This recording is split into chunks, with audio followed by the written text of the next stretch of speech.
Well, hi guys, how are you doing? It's been long since I shared an Uber story. You know guys, I was about to stop driving Uber because I said to myself, if I have to drive, I have to wear my mask. If I don't wear my mask, then I get sick.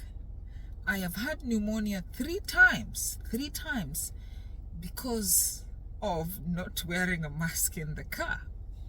That is careless of me, but mostly the pneumonia is from the air conditioning in the car. So that is what my doctor said. So he told me, if you're not going to wear your mask, get off the road, stop doing Uber. Now, aside from that, something happened today, and that is our Uber story for the day. I call it touched by an angel. And in this case, who's the angel? I think I am.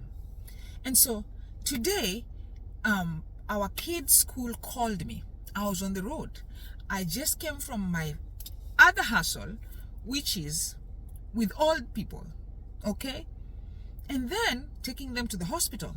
And today I had a very difficult one. I had a very difficult person today. And so once I was done with her, I turned on my Uber. And I said, you know what? I need to drive Uber for a short time before the other kids come from school because Candy is with her cousin. Candy has been doing back and forth of sleepovers and hanging out with her age mate, who is a cousin. And so as I was starting my first Uber, the school calls me. Okay, the school calls me, tells me, hey, is this Diana? I said, da-da-da-da, yes, that's me. Then they said, hey, this child of yours is here and she's running a fever of 100.2. You need to pick her up. And so the moment they say that, I told them, gotcha, we are coming for her. And I called her dad and said, hey babe, you need to rush to the school because the school is close to his office. So he went to pick the baby. And so I said, you know what? This is my last Uber, my first and last. I am not taking it again. I need to rush home and get the house ready, get some meals ready for this little girl when she comes home. And so on my way coming home, I said, okay, I'm not really turning it off. However, if there is any ride that is going my way, then I will pick that ride. Meaning if there's any ride going to a place called Spring or going to the Woodlands, then I will pick that ride. And so all rides kept coming, they're not going my way. So I kept canceling or ignoring them until Uber took me off. They made me go offline. But when they made me go offline, I took myself online. I took myself back.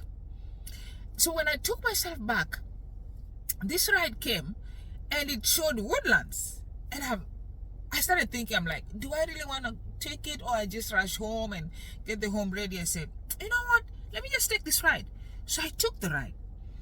When I took the ride, this young lady I go to pick her up, you dressed in a nice, beautiful dress, you know, made her hair look really nice.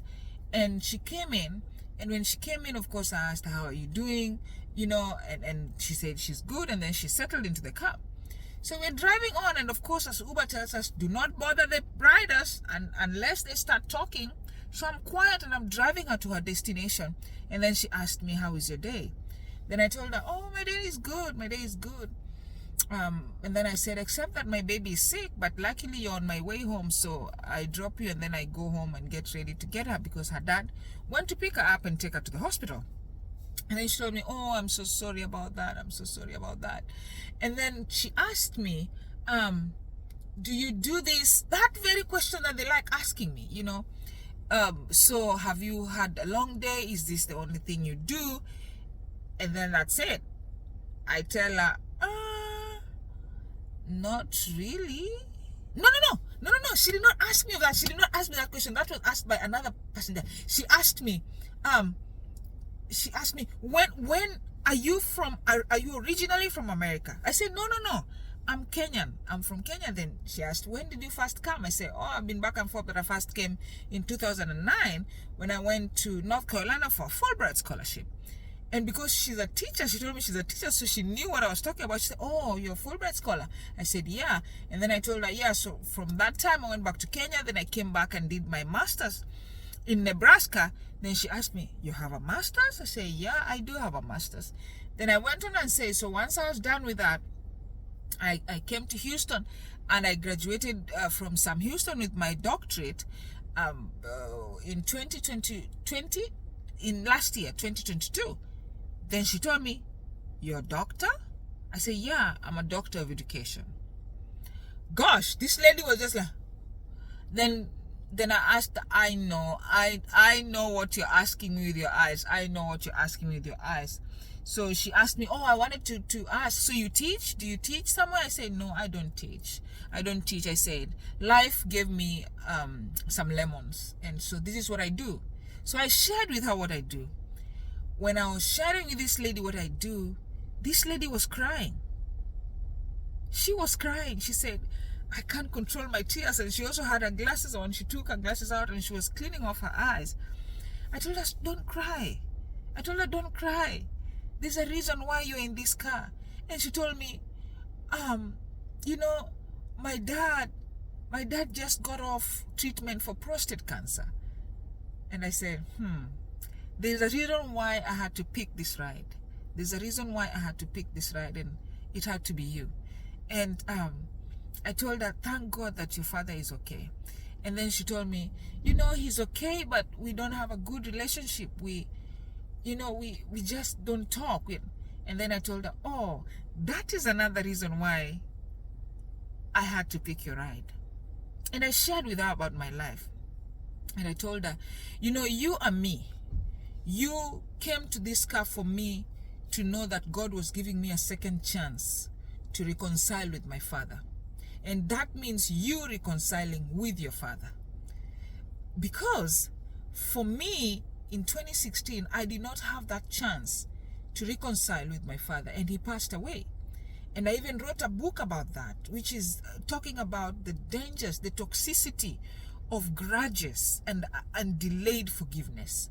And so this is you listening to my story so that you can go and reconcile with your father, even if he continues to treat you in a bad way. But you shall have let go, because if you don't let go and you feel that grudge in your heart, he is not the one feeling pain, but you are the one who is feeling pain. And that is the importance of forgiving and letting go.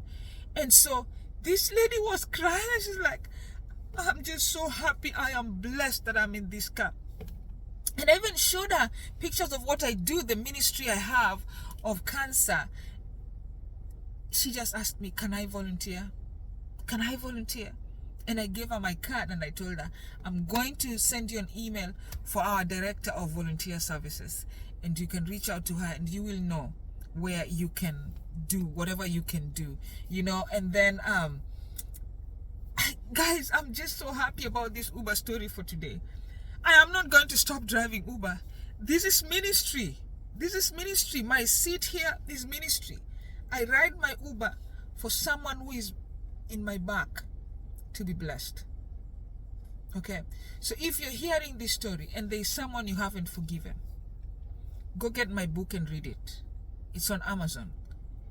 Even if you don't get the book, I want you to know that the Lord said before the sun goes down, you need to forgive and let go. And if you're listening to me and you're a cancer patient, I want you to know that there's a name that is bigger than cancer. Okay? So that's my story for today. I want you to see the picture of this girl coming next. All right? Take care. Have a nice time. Bye. To be safe.